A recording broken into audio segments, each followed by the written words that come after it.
नमस्कार मित्रों, मैं हूं डॉक्टर अनुज, एक कार्डियोलॉजिस्ट हूं मुंबई में।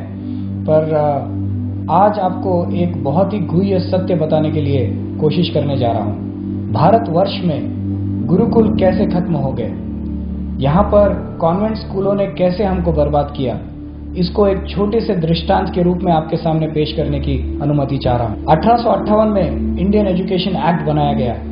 इसकी ड्राफ्टिंग लॉर्ड मैकॉले ने की थी, लेकिन उसके पहले उसने यहाँ भारत के शिक्षा व्यवस्था का सर्वेक्षण किया था।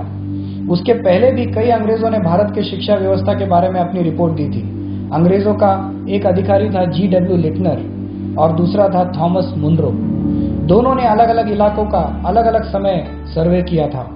1823 के आसपास की बात है। लिटनर, जिसने उत्तर भारत का सर्वे किया था, उसने लिखा है कि यहाँ 97% साक्षरता थी, और मुनरो, जिसने दक्षिण भारत का सर्वे किया था, उसने तो लिखा है कि वहां पर 100% साक्षरता थी। और उस समय जब भारत में इतनी साक्षरता है, और मैकॉले का स्पष्ट कहना था कि भारत को हमेशा हमेशा के लिए अगर गुलाम देश बनाना है तो इसकी देशी और सांस्कृतिक शिक्षा व्यवस्था का पूरी तरह से ध्वस्त करना होगा और उसकी जगह अंग्रेजी शिक्षा व्यवस्था को लाना होगा। और अगर इस देश में शरीर से हिंदुस्तानी और दिमाग से अंग्रेज पैदा करने होंगे लोग, तो हमें इस देश की यूनिवर्सिटी से जो भी निकलेंगे वो हमारे हित में काम करेंगे।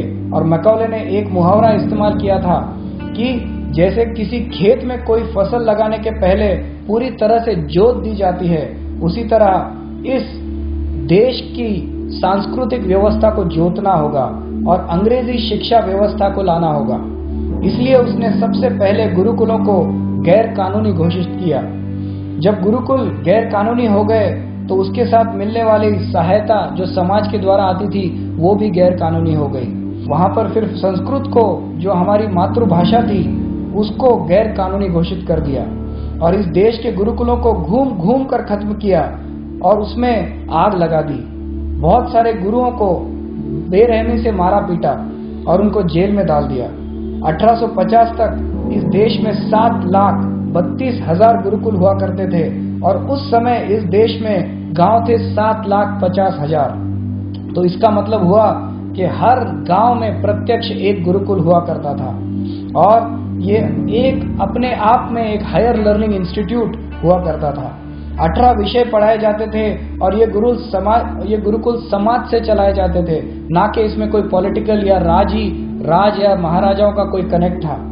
गुरुकुलों में शिक्षा निःशुल्क दी जाती थी और इस तरह से सारे गुरुकुलों को खत्म किया गया और फिर अंग्रेजी शिक्षा का कानूनी घोषित कर दिया गया और कलकत्ता में पहली कॉन्वेंट बनाई गई, स्कूल खोला गया।